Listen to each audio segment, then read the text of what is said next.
Hi, this is Ken Boyd with St. Louis Test Preparation. Here's our website, St. Louis Test Prep, and also the think tank and online academy, accountinged.com, where we have dozens of hours of content on accounting and other tools that you can use. So I wanted to comment on a recent blog that I did, and to set this up, I wanted to go to PowerPoint and talk about two slides. And the subject here is internal control weakness. PCAOB stands for Public Company Auditing Oversight, is really what's going on here. And it was created by Sox Law or Sarbanes-Oxley. After the Enron scandal, we needed a lot more supervision over auditors of public companies, and that's part of the role of PCAOB. So that's for starters. We've got to supervise auditors more because the Enron problem was caused by auditors who really weren't independent and weren't objectively looking at financial statements. So let's start with that. Remember also that one of the roles of an auditor is to assess internal controls. When you look at a standard audit opinion, you're going to see comments in that audit opinion about assessing internal controls. Internal controls really exist for two reasons. The first is to protect company assets from loss or theft. And the second is to create financial statements that are accurate. Those are the two reasons for internal controls. In this case, in this blog, we're going to see a problem with creating financial statements. The audit committee of the board of directors hires the auditor and also receives the audit report. And it's the audit committee that has to take some action if there's a problem, certain types of problems with what the auditors find.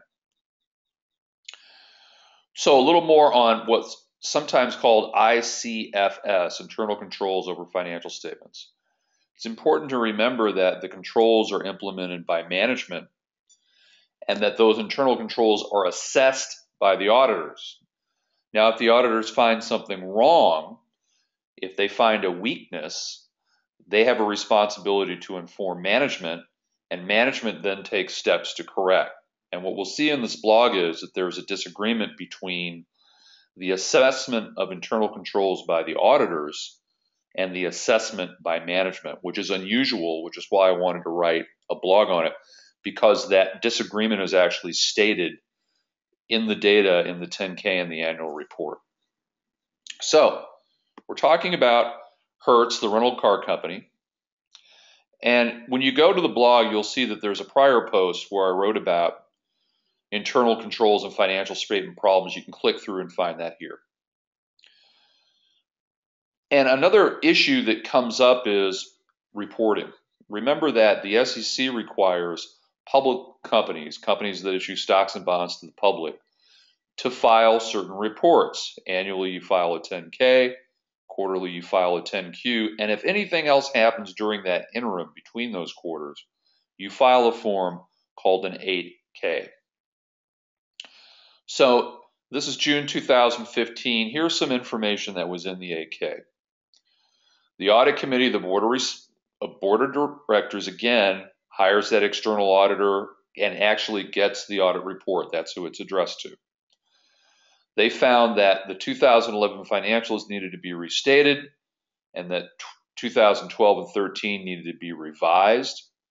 They did a complete review of all three of those accounting years and put in the 8K that, as a heads up, we may need to restate these financial statements. Now, I've often said financial restatement is a huge issue because your stakeholders like bond buyers, stock investors, regulators have relied on your original financial statements to make decisions. And now if you restate, you've really got egg on your face and put a doubt into people's minds as to whether they can rely on your financial statements. The 8K goes on to report a material weakness in internal controls in 2013, which has two results. Management, who's responsible for implementing internal controls, is going to amend their report, management's report, on the internal controls over financial reporting. You'll obviously find that in the annual report. It's right there along with the audit report.